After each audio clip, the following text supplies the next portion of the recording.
On today's Locked On Thunder podcast, are the Thunder in a tier of their own in the Western Conference? We'll break it all down on today's show.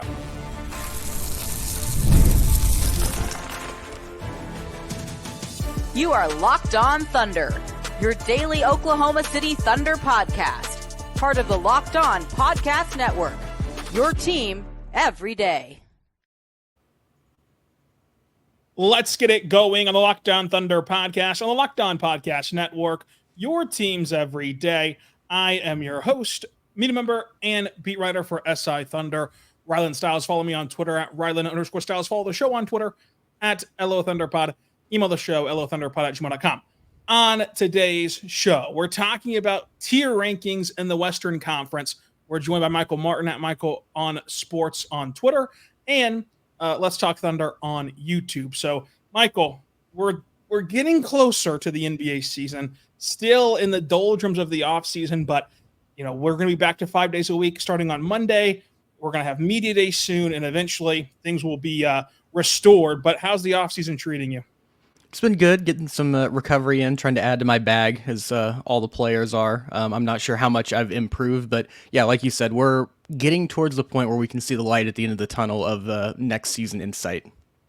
The next season is in sight, and it's one of the most anticipated seasons for the Oklahoma City Thunder. I mean, I think that this is the most anticipated season since Carmelo Anthony's debut with the OK3 team, and one of the most anticipated seasons, in franchise history, given that you are coming off a 57-win team that added their biggest free agent signing in team history, that swapped out Giddey for Caruso, and what is, if you really are diving into the NBA, and those of you listening to a Thunder podcast here in early September dive into the NBA fully, you know how big of a deal that is, despite the basketball reference pages maybe not being as sexy for those two guys. But these are major additions to a team that already had a shot last year and now is being projected to go out there and win the West and be one of the best teams in the league. So I wanted to go and take this Western Conference by head, Michael, and have us break into tiers of like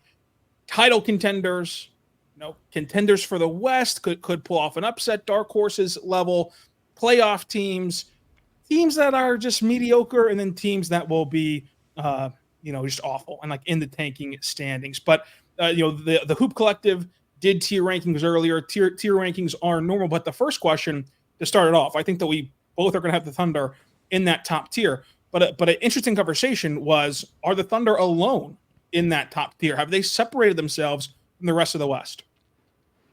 I have them in a tier by themselves. That doesn't mean that they're super far off from everybody else in the West, but I labeled the S tier as small to minimum concerns, and you just look across this roster, I just don't really have a lot of questions other than who's going to step up and get better, but there's not a lot of worry that I have looking at it. You mentioned the basketball reference isn't just going to light up the world for a lot of people with the addition of Caruso and Hartenstein, but those guys aren't stars like I think a lot of fans were hoping the Thunder might trade for, but they're guys who star in their role, and they're going to really just uplift and amplify everyone across this roster. So I think that the Thunder are in a really, really nice spot to, they're not the Celtics where they can last weeks without Jason Tatum, but they have a deep enough roster where Shea can miss a couple weeks, and I don't think they're just going to take a total tailspin, but I'm curious to hear what you think.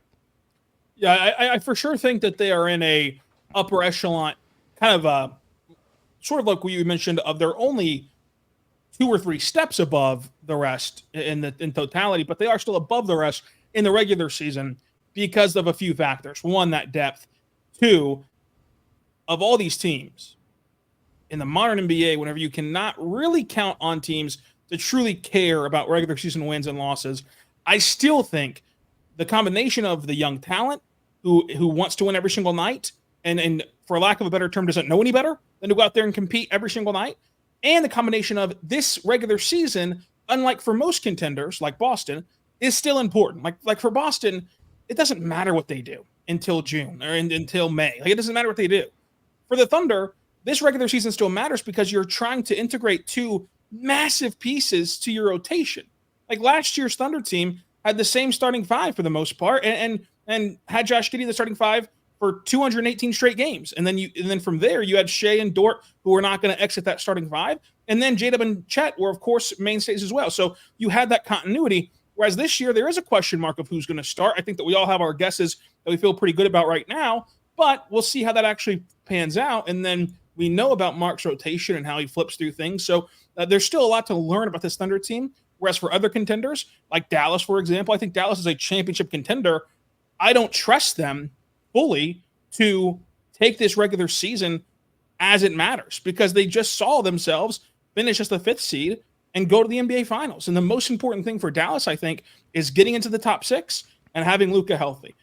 Of course, every team wants to avoid the play-in tournament, but that's really, I think, their goal. And I think that's what should be their goal for this season is Dallas. So in the regular season, I fully believe that the Thunder are on their own island in terms of getting the 1 seed, in terms of winning the West.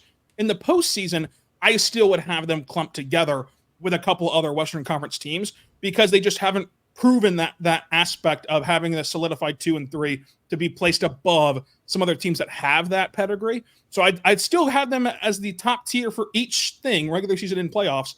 But for the playoffs, they do have company. Yeah, I think that's pretty reasonable. I'd agree with that.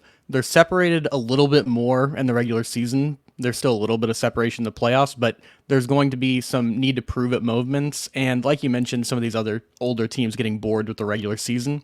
I don't think you're going to see that with this Thunder team just because they have so many guys who are not only trying to prove themselves, but really just trying to find themselves and establish themselves in the league.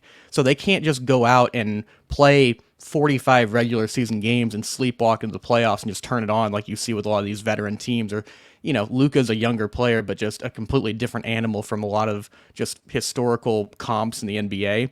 But I'm right there with you in terms of the regular season. I don't have a lot of concerns, but the playoffs, we're going to have to see it for ourselves. I think there's a lot of, I would say justifiable, but there's a lot of expectations that there will be growth from the roster. So it's going to be interesting to see how much that actually pans out. Yeah, how much growth there is, how quick that growth happens. And J-Dub and Chet, specifically, they're 2 guys who can absolutely improve in the regular season. But in terms of your end goal, their only improvement can come in the postseason of those 2 guys have to be more offensive than they were in the Dallas series. They both played excellent defense. They have to get better offensively in that Dallas series to get this team to their ultimate goal. And what the Thunder have done is that they've created this team that has everything you need to win a championship, except for those 2 guys that have not proven it yet because, they're still very young. But in the sense of they have a number 1 option. That's a championship level number 1 option in SGA. They have the coach that I think can really take them far. They have the best depth in the NBA, the best rotation in the NBA. Do they have the 2? Do they have the 3? And if they do, they will win the NBA championship this year. If those 2 guys are not quite ready for that step in their second ever playoff run, it would not be some catastrophic event. It wouldn't even be something to be disappointed about. It would just be, okay, then they're going to have to wait another year or something. So that question can really only be answered once we get to the playoffs. But you can start to see it come together in the regular season. For example, like Chet, is he shooting over smaller guards? And you can see that starting in October. But it, of course, has to translate to the playoffs. So can they get those 2 guys to become a legitimate number 2, a legitimate number 3? Because they're there defensively. Even for their first ever playoff run, they were there. It's the offensive end that gets different. It's the offensive end that they need to help SGA in a lot come postseason time. And the most interesting part of this Thunder team is that finding themselves is the perfect way to put it, Michael, of, you have Cason Wallace, who we know is a good NBA player.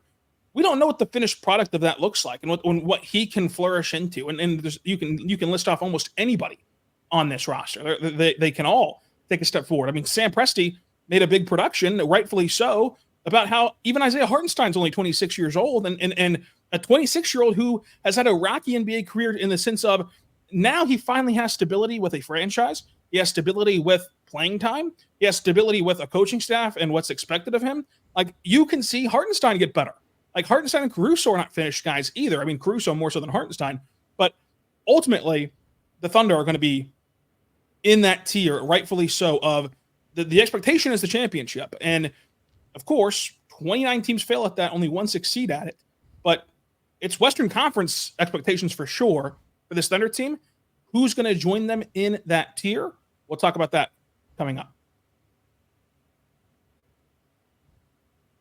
But first, I want to say right now, better friends over at Gametime. Michael, you are a massive Sooners fan, but no matter if you like OU or OSU or whoever sells tickets to get into their event, you can go check out Gametime because Gametime is incredible. I love Gametime. It's last-minute tickets, lowest prices, guaranteed, and they have some features that are absolutely to die for. For one, you get views from your seat.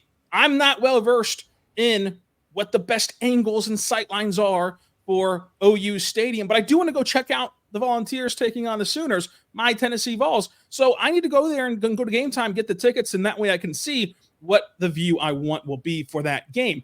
Now, you can also lean on their all-in pricing. I love that about Gametime because so many times you think that you're going to be paying one price. They add in all these fees and you're paying a different price.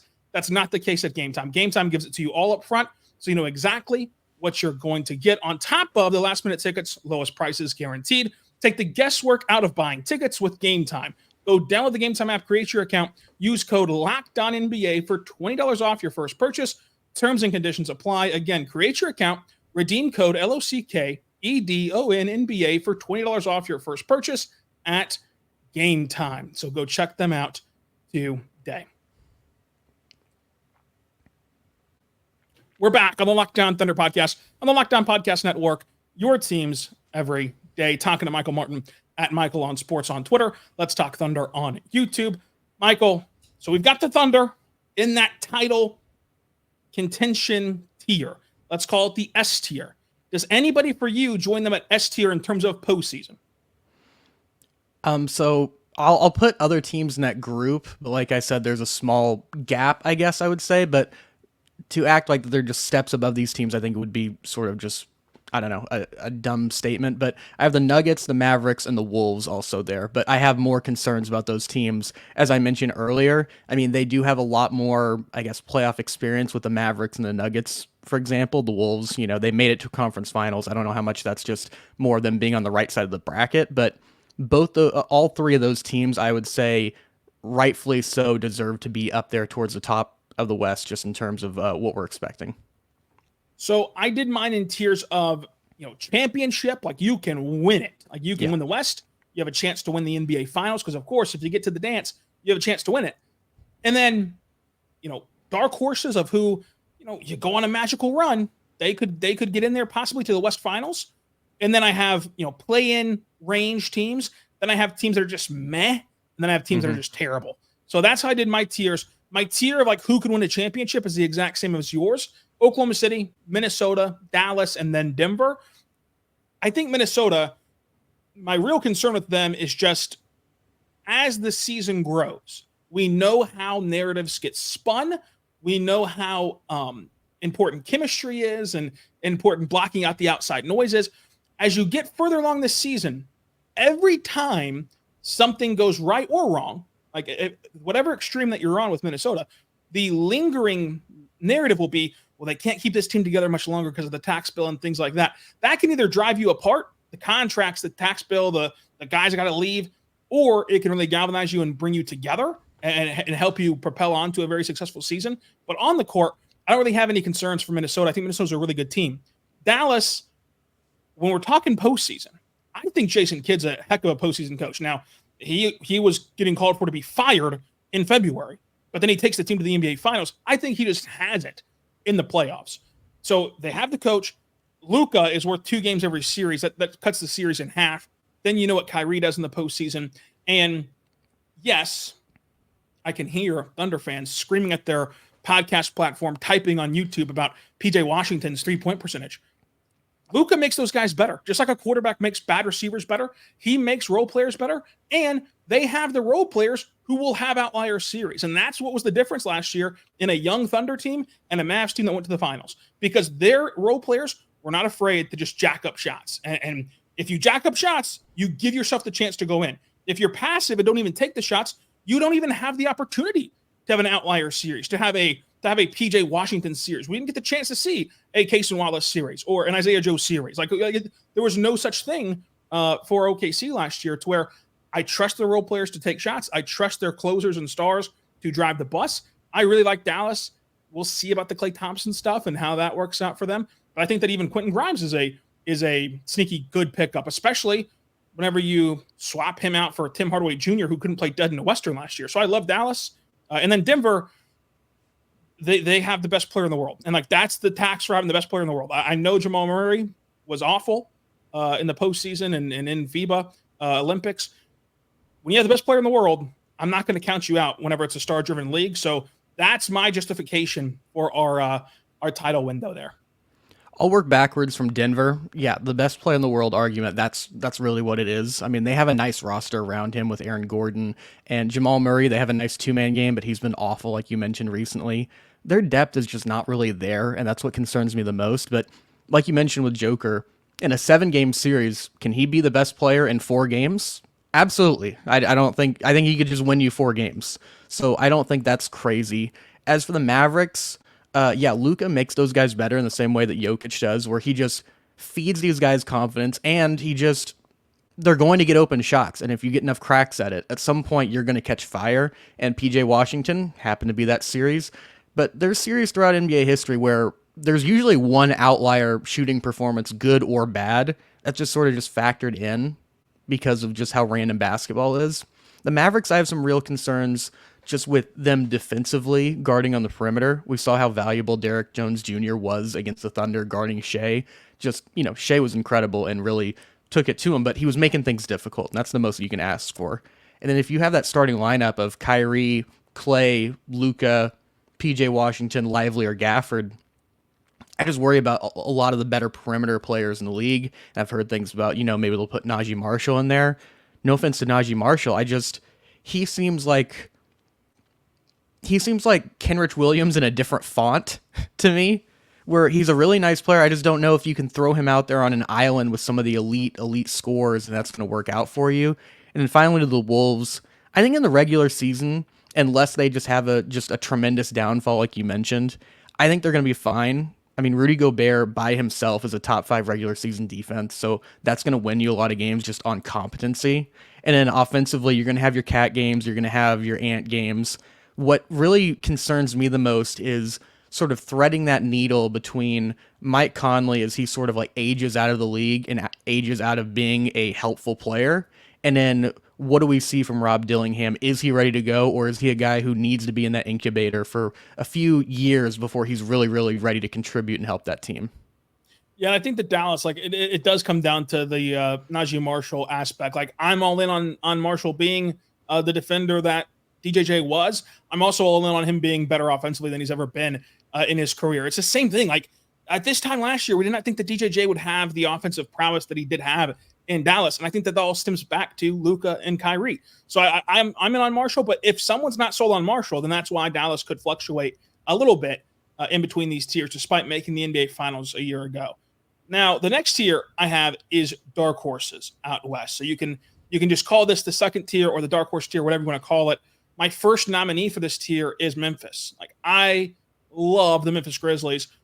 I think that Edey, this is the only NBA team that Edey could have gone to. I would have enjoyed Edey as a pick. I was not high on him as a prospect. Still not high on him as like an NBA player. But you put him next to Jaren Jackson Jr., and now that defense looks a lot better. The Grizzlies have been at their best when they're playing with a lumbering big screen-setting guy for Ja at the center spot, which is what Edey is. And whatever he can produce offensively off of that will be good for him. Off of Ja, getting downhill. I love the defense of Bane, JJJ, Edey taking up space and protecting the rim. Offensively, I think that they can make it work. I think that they have a really talented coach in Taylor Jenkins. So I'm in on Memphis, but that's a team that's been at one point the darlings. Then they kind of were overanalyzed, where I think that some people fell off the wagon. But where do you fall on Memphis? I have them in a tier by themselves as B for gotta get a break, where I think that they're a good team, but something's going to have to fall right for them, whether it's just a really good matchup or a guy twists his ankle in the wrong round, whatever it is. I think for them to really make that next leap to go to the conference finals or final sort of territory that we're talking about. But I wasn't an Edey guy either, but when you saw the Grizzlies take him, you're like, well, duh, that makes sense. That's a great pick. But for anyone else, I wouldn't have been that excited about. It's going to be interesting to see just sort of how ready he is defensively, because teams are going to test him during the regular season, as we've already seen it with guys like Gobert, who are some of the, I know this is a hot take, one of the better rim protectors ever, get fried out there on the perimeter. Like, Zach Edey, I don't expect a lot of. I don't think he's going to have a lot more success than that. But you still got guys like Marcus Smart, who brings a veteran presence. Jaren Jackson Jr. is a really, really talented special player with a unique skill set. Desmond Bane is one of my favorite guys. But it really comes down to how good is Ja? Like, he's going to be the guy steering the ship, driving the boat, whatever you want to say. We need to see him play some high-level sustained basketball, because it wasn't too long ago, like 2 years ago, where Thunder fans, and you and I included, would bring up Ja versus Shea, and it just seemed laughable from a lot of people outside of Oklahoma City. If he can get back to that level of playing sort of like top 10-ish, then I think they have a real chance to make some noise and really just screw up some other teams' postseason hopes. So I have Memphis in tier 2. Joining them, I have Phoenix and Sacramento, and that's the end of my tier 2. What does your tier 2 look like? It's just Memphis. I had a little a gap, but if you want to get into the Suns and the Kings, I can explain my points of. Well, I'd rather actually hear why you think they are in that tier. It's been my Suns this whole offseason after some controversial takes. Listen, I think that tier 2, you don't have a true shot. You have a wild card shot, like a dark horse shot, and like you put it, like catching a break somewhere. If you go into the postseason, I love the Tyus Jones pickup, and you have Beal, Durant, Booker, and you have a really talented coach. I love Coach Bud. Whenever you're trying to cipher through who could be a dark horse team, they're the best of the worst options, I think. And I think that obviously the joke's gotten out of hand now with my Suns, but if you're trying to just have to pick a dark horse, and we're admitting that a dark horse means they can't really do it, I mean, I just think that tandem in a star-driven league has to be in that category. Well, I mean, we're getting through these teams. We've gone through 3 tiers, but we're through at least 5 teams. So we're at 6, 7. So it's not crazy to have them in a tier 3 or whatever it is. But we haven't seen, I think, since like the Rockets with Akeem win a title as like a 6 seed or lower. So odds are not in their favor. I just still have so many concerns about them defensively, and just Bradley Beal and some of those things, and some of their big man rotation needs with Nurkic and others. I like the point guard pickups that they got, but just a matter of, for them, it's going to be really reminiscent of some of those old Suns teams where it's like they have to score 130 points. And if you get into like a horse race or like something like that with them, they can beat you. But as the playoffs go along and teams can really grind them down and sort of target some of those matchups defensively, where you can't hide Booker, Durant, Beal, and one of those point guards, plus Nurkic probably on the floor, there's going to be a weak spot. So I don't think you're crazy for believing in the Suns, but they're just not a team that I'm super high on.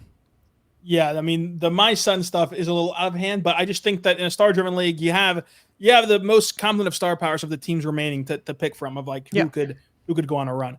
Now, I didn't mention the Kings. I'm moving the Kings to tier 3. I just don't believe in the Kings. I can't even really sell you on the Kings. I don't think the Kings are any good. I mean, in a sense of postseason, they're going to win regular season games. They're going to be fine. But the lack of the defense, the uninspiring aspect of their team of like Sabonis and Fox and DeRozan, good players, but they're just, I don't see them winning a series even. So I'm going to put them in my tier 3, which I just think is like borderline playoff / play-in teams. So my top tier, OKC, Minnesota, Dallas, Denver. Second tier, Memphis, Phoenix. Your top tier is the same as mine. Your second tier is just Memphis. Now the third tier. How many teams have you grouped into tier 3? I have 2. I have the Suns were one of them, and then the Lakers were the other one. Okay, so what are you at with the Lakers? It's a similar case to the Suns, where it's just like you have 2 really good players who can carry you a lot of the way through, and we've seen LeBron is not washed yet, and Anthony Davis in a playoff setting where you get him for 7 games is an absolute monster. And, I'm not somebody who thinks that the Lakers are going to completely turn things around, but if you give LeBron, like we mentioned with Luka, if you just put enough competency around him and get him to the postseason, there's nobody who wants to see that guy. I mean, we were nervous last year when we thought that there was a chance the Thunder might get them as the 1-8 matchup. So I don't think that the Lakers are world beaters. Like we mentioned with the Suns when you were talking about, it's a long shot. This team's not going to win it. But for a team to be in that 6-7, I think that they're the best among some lower quality options. Yeah, so I did mine just a touch different than I think that you did yours. So I just put everybody in tier 3 who's a play-in playoff contender. I didn't have anyone in that meh tier. I thought about putting San Antonio in that meh tier, but I think ultimately when push comes to shove, you're just going to tank for Cooper Flag. So my third tier is a little messy of just like the Pelicans, the Warriors, the Lakers, the Clippers, the Kings, the Rockets. If I had to get even nittier and grittier in tier 3, I would remove the Clippers and the Rockets and the Kings and only have the Pelicans, who again don't have a shot truly, but you have Zion, you have DeJounte Murray, like you have a fun team who is going to win games. Like of these teams, I would trust the Pelicans to not miss the playoffs more than I would trust almost anyone else that's left. So I'd have them. I'd have the Warriors because, as you mentioned with LeBron and AD, Steph is just Steph. And I don't think he can do it alone. That's why he's not any higher tier than tier 3, but he is Steph. And I think that Podziemski's going to take a leap.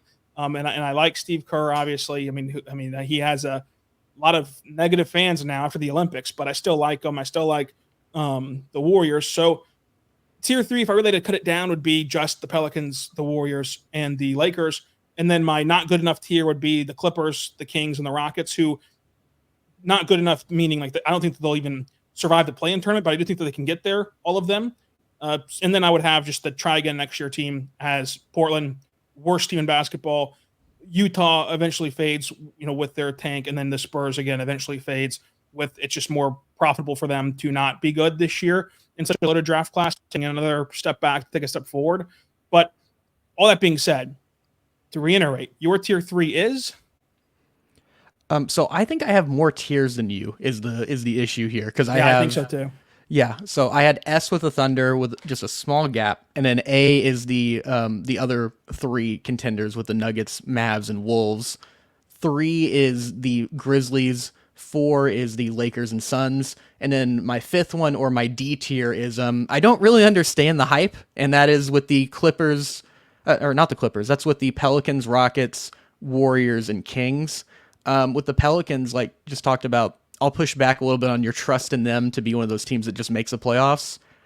Are we sure that Zion's a better health risk than Anthony Davis or LeBron or any of these guys? Like, it's a lazy point, but it's the reality with Zion of it's another one of those, we got to prove it and see it. And their roster is just not very inspiring to me. I still don't even know what their starting 5 is going to be. But if they go out there and try to run out that small ball 5 lineup with Zion at the 5, Ingram, CJ, or not even CJ, it would be Herb, Trey Murphy, and DeJounte. I just don't see a lot of excitement for that. I saw somebody pitch sort of like the Thunder stock market where they give up offensive rebounds. I don't really care about that, but they get steals and blocks. But if Zion's your rim protector, that's a very big difference than Chet. So I just don't have a lot of faith in them. As for the Rockets, it seems like for them to make a leap, they need one of their young guys to really, really break out. And I'm not all that inspired watching Jalen Green or Şengün thinking that one of them is going to take a giant leap.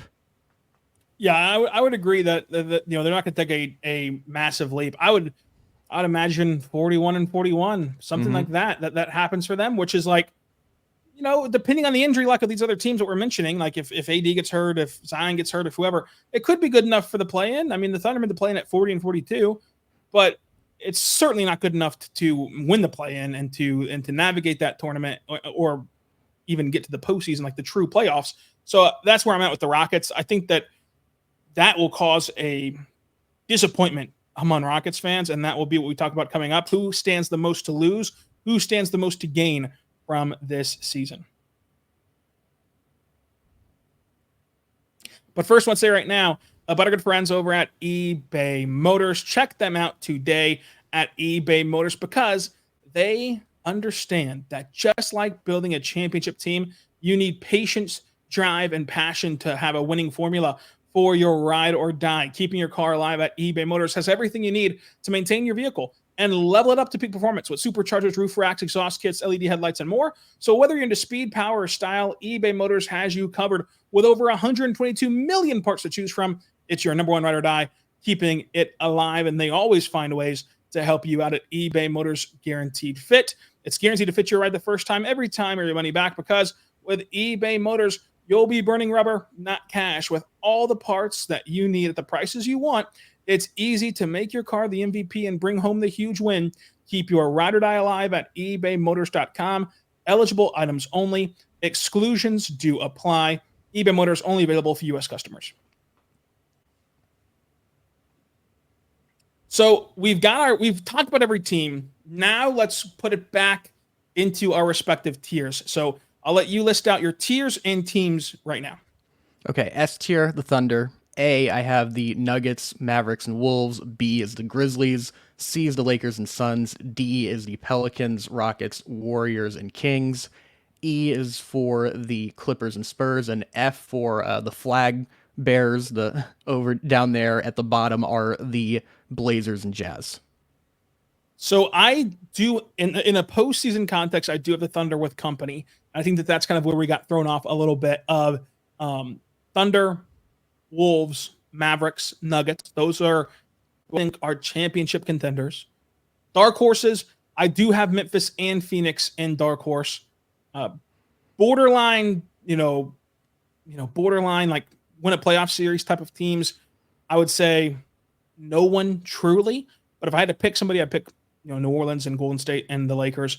But I would really only put the Lakers in this opportunity to win a playoff series just because, as we talked about, you have two guys instead of just the Warriors who only have one. You have two guys who are at the apex, and can you pull off some sort of trade possibly at the deadline, which is always a curious decision with the Lakers. So I'll just put the Lakers in there as the only team who can borderline, maybe win a series. Not good enough, which is I have that as like play in. Maybe you missed the play in entirely, but like you're just teetering on that play in tournament 7 to 10. Clippers, Kings, Rockets, Pels, Warriors, and then hey, circle lottery night: Portland, Utah, Jazz, and San Antonio Spurs. Portland is going to be, I think, one of the worst teams in basketball. For Utah and San Antonio, I think if they really wanted to, they could make themselves a respectable record. But why? Like, why would you do that? I don't really understand what the advantage would be for those two teams to try to be respectable. On paper, I like the Spurs squad a little bit as a team that can surprise you on any given night. But again, what would be the advantage of that versus the advantage of getting as high of a pick as possible with Victor and in a loaded draft class? So that's why I have those two guys there. Not necessarily that they're as bad as Portland is, but just because they should be, it should put them in an advantageous spot to be down there. So this was a lot of fun to put together the tiers. But Michael, real quickly, I'm going to spring this on you. Give me a team that stands the most to lose and the most to gain this season from the West. The most to gain, I mean, the Thunder stand out to me just because they're so ahead of their timeline on a lot of this stuff, where they were the youngest team to ever be the 1 seed ever, youngest team to ever win a playoff series. Like, a lot of what we're talking about, the expectations are high, but it would still be sort of a historic anomaly for them to get where we're sort of expecting them to go. So I think they have the most to gain as a team who just like really sets them apart if they can get out and win really early and compete and get to high levels in the playoffs. And then the teams to have the most to lose, I'm in between two, actually, I'll just go with Sacramento. I think Sacramento has the most to lose just because I don't know what their pivot point is after this in terms of like, what do Fox and Sabonis want? Do either of those guys, like Fox in particular, is he thinking about, it's like, hey, like we've been hammering our head against this wall enough times. What are we doing here? And it's not like the only guy that they can really trade is Keegan Murray, and he's one of the guys who I'd want to build around. Sabonis is sort of like a volatile, controversial player in terms of like how people value him. I think that they're a real team who's going to get caught in terms of like what you were mentioning that San Antonio and Utah want to avoid of being in the middle. They're a team who's just like sort of seems destined for that. Yeah, I would agree with that. I would agree with both of those. I do have the same pick as you as the most to gain as the Thunder, simply because if the Thunder win it all this year, which they realistically could. Now you can say that Celtics have a better chance. You can say you're still worried about Chet and Jada, but everyone, locally, nationally, everyone will say the Thunder have a chance to win the Larry O'Brien Trophy. If you can do that this year, and now you can tell these guys, it's possible to win in this small market. It's possible to win here. And you're on the verge of a dynasty because you're going to be able to re-sign Shea, Chet, Jada this summer. If y'all just not only sign, but are content to just stay through that, you're on the verge of one of the best rosters we've ever seen, one of the best dynasties we've ever seen. because you're having it come to you so young. And while they have spent money on Hartenstein and they have made a trade with Caruso, they still have their entire treasure trove of draft picks at their disposal that they can use that they haven't even dipped into yet, truly. So the selling point is already easy for why those guys should stay together, why those guys should be excited to be in Oklahoma City. But it gets even easier if you can actually get over the hump in this market with these guys and really put it all aside of just like, these are guys, from what we know about them, have a high work ethic and care about winning a whole lot. You get that win early, and now it feels like the sky's the limit and that you guys can just stay together and do this for the long haul. And then it could be a passing of the torch to everyone saying dynasties are dead, and then here comes Oklahoma City to kind of bring it back, so to say. So I think that that's the most to gain, because if you can just get that championship, it changes so much of the landscape of the NBA. The most to lose, though, I think is Denver. One, because like whenever your stakes are so high, you obviously have the most to lose at any point. But let's paint this picture of Denver is a sad second round exit, and Murray does not look right again, and they don't really have anywhere to go because they've locked themselves into Murray, they've locked themselves into Jokic, which is a good thing. They're gonna have to sign Aaron Gordon or let him walk. They've signed Michael Porter Jr. Like, this is your team, and so if Murray's still not right, and this team is a sad second round exit, and there's already before the ball's even tipped this year, there's discussions of discontentment between Malone and the front office, and whispers of like, Jokic really wanted Russell Westbrook, so did Malone, but the front office really didn't, and like there's already that friction there.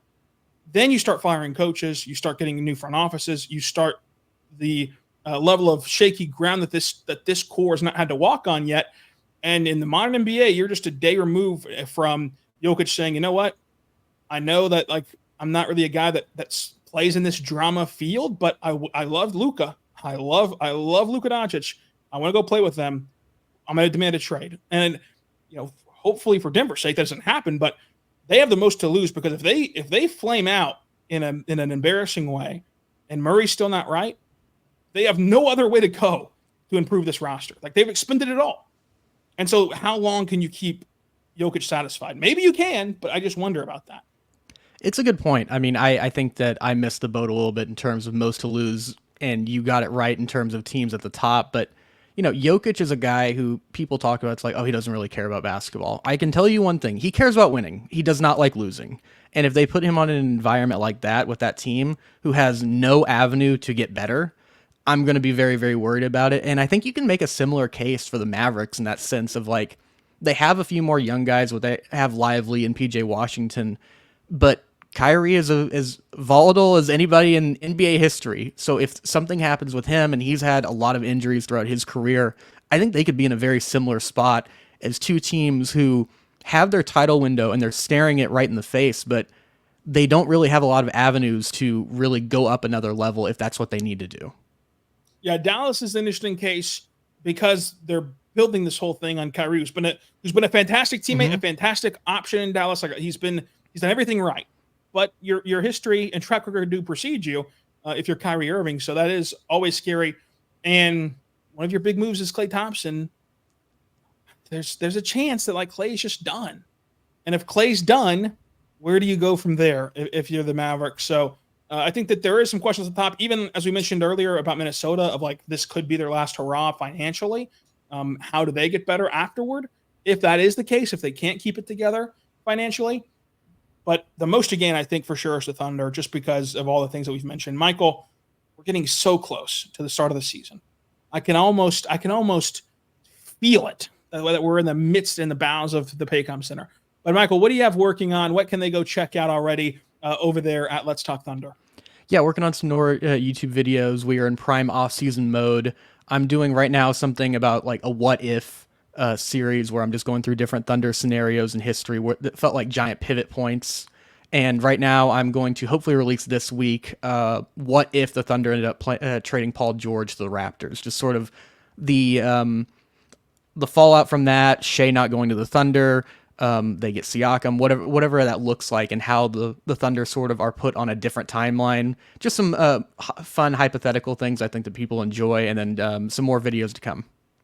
More videos to come at Let's Talk Thunder. Michael, always a fun time podcasting with you. And until next time, be good and be good to one another.